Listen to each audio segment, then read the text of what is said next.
You won't survive that! G'day, ZiggyD here, and today I want to share with you guys a Strafe Demon Hunter build created by Redditor named DareHouse's. Strafe builds have a pretty bad history, and many Demon Hunters have tried unsuccessfully to emulate the Whirlwind Barbarian style of gameplay using variations of the skill. However, all of these builds have pretty much fallen flat on their face when it comes to resource management. Keeping that strafe up is pretty difficult. The creator of this particular strafe build approached the issue with the problem of resource management as the main focus of the build, and as a result, well, it's pretty awesome. I've only done a couple runs with this build so far, and I'm already able to maintain at least 95% uptime on strafe, which is impressive. I'm actually clearing the Alkaiser run pretty fast for me as well, a lot faster than I was with my stun tank Demon Hunter build. The strafe skill animation combined with kill speed is actually killing my frame rate pretty hard, especially while recording. More importantly, however, this build is a ton of fun to play. You can path through mobs while strafing, and Smokescreen coupled with a high life return from Shadow Power means that I don't really have to worry about Arcane or Molten either. Balancing your hatred and discipline is a lot of fun too. I enjoy the macro-oriented focus on resources and skills, however the more common micro-oriented focus on kiting and stutter step shooting. So the way this build works is a bit hard to discover just from looking at it in action, as there's a lot of skill and stat synergy going on in the background. So let's take a look at the gearing requirements and the skill set used, and I'll explain how they work together to make the build function. Okay, so let's start off by looking at my gear. Overall, you want pretty tanky gear. I'm using pretty much all of the same gear I had from my Tank Stun Demon Hunter Grenades build, which you can find on my YouTube channel. The only things I've changed for this build are I've swapped out my single hand crossbows for a pretty cheap two-handed crossbow with life on hit and a socket for crit damage, and a very cheap Deadman's Legacy. I think I got this for a couple $100K. And I also got another Inquisitor, this time with the critical hit chance of strafe by 8%. That helps a lot with Night Stalker procs. So if you already have a pretty tanky gearing setup, then you'll be able to get 3 pieces like this Inquisitor, this crossbow, and this Deadman's Legacy for under 3 million. I think I got it for like 2.5 million, very cheap. I'm actually kind of annoyed at how cheap it was to gear for this for me, because I actually ended up with more DPS than what I had with my other gearing setup, and it only cost me 2.5 million when I've been spending so much on my other gearing setup.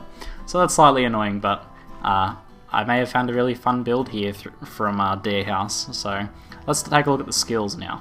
Now first up, I'm just using Grenades with Tinkerer as my primary skill. That's the increased hatred generation rune.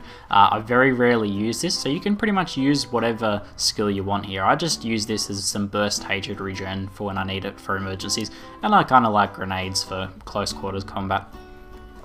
So obviously the heart of the build is strafe. Now I'm using the demolition rune as recommended by DareHouse, and I'm pretty sure this is the only rune you could actually use. It's all about the AoE. This throws out these bouncy grenades, which have the little 9-yard AoE damage, and this is probably, yeah, I really think you'd struggle with any other rune because of that AoE damage. You really need that to clear out trash mobs. So next up we have Shadow Power with Nightbane, which is the Shadow Power gives you an additional 3 hatred per second. So this is the first part of converting your discipline into hatred, and that's pretty much what this build focuses on, is juggling your discipline and hatred to keep them both high, and focusing on keeping you in the hatred at all times so you can keep strafe up. So the second discipline to hatred converter is Smokescreen with Breathe Deep, and this gives you 12 hatred per second, which is only for 1 second, so it's just a quick burst, so it's good for use defensively as Smokescreen, or when your hatred is getting quite low, so you can burst your hatred back up a fair bit. Now you're going to be pretty much alternating between these two, making sure that you have, when you're in a prolonged fight, having Shadow Power up as often as possible, and then popping Smokescreen pretty much whenever it's off cooldown. And then for the longer fights, you're going to be using Preparation with Focused Mind, which gives you Discipline regen over 15 seconds.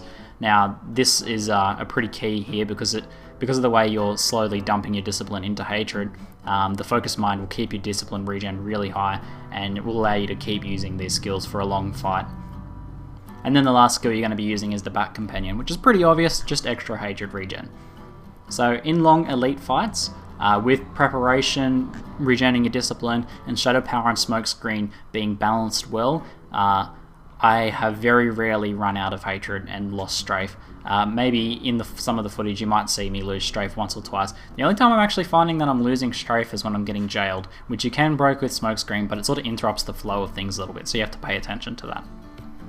Now as for passives, we're using Perfectionist because it is an awesome passive and gives you a ton of life, armor, and all resist, which is important because you need to be fairly tanky for this, since you want to be right on top of mobs to make best use of the demolition rune. It also is decreasing the discipline costs of smokescreen and shadow power, so that's giving you more efficient conversion of discipline to hatred by 10% increased efficiency. Vengeance is also pretty important.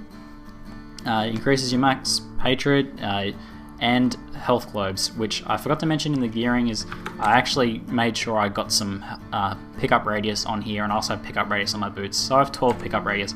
The more pickup radius the better, because you're going to be getting a lot more hatred from those health globes. Finally, the last passive and a really important part of the synergy of this build is Night Stalker. You want to be getting your crit chance at least to 40%, I think. With the extra 8% crit chance I have on my critical hit chance of strafe there from the Inquisitor, that makes it a lot easier to attain that since you're getting most of your crits through strafe anyway. So every crit you're getting is giving you a chance to restore some of your discipline, which combined with your preparation means that you can sometimes keep discipline full a lot of the time. A lot of the fights I was noticing that both my discipline and hatred were almost full, which is pretty awesome. So I really like what DareHouse has done. Instead of saying, you know, trying to emulate the gameplay side of it with, you know, whirling around and making sure everything dies and that sort of thing, is instead gone to the resource management, what the synergy that makes the Whirlwind Barbarian work so well with the different crit procs and the way everything keeps each other off cooldown and the way you can keep Wrath of the Berserker up, and the same sort of thing is applying here with the Demon Hunter. The way that everything synergizes together is all about keeping that strafe up 100% of the time. It also plays very similarly as well. You want to make sure that you're going for mobs in the highest density as possible, staying right on top of them so that you're hitting things with the Demolition Rune. That's probably my only gripe with the skill, is that the bouncy grenades are very inaccurate and pretty hard to hit things, especially with their moving. So if you're right on top of them though, you will throw them right on top of yourself and you'll hit as many mobs as possible and you'll be getting a lot of crits. So this build's a lot of fun, and if you have a pretty tanky gearing setup already and have a little bit of money to spend on maybe adjusting your weapons and getting an Inquisitor, then I highly recommend giving it a try. It might not be as fast as some of the well-geared, you know, the stock standard Hungering Arrow, Lightning Ball farming runs, but this is a lot faster than what I was farming with, and it's a lot of fun, which I think is pretty important for cutting through the mundaneness of farming. So I think I'm going to actually be using this for a while and saving up a bit of money to probably improve my crossbow, because this was really cheap, so getting an upgrade shouldn't be too hard, and I might get a better Dead Man's Legacy and a better version of this Inquisitor later, and then see if the build really shines, because I think it has a lot of potential. So that's it for today. I'm ZiggyD, and thanks for watching.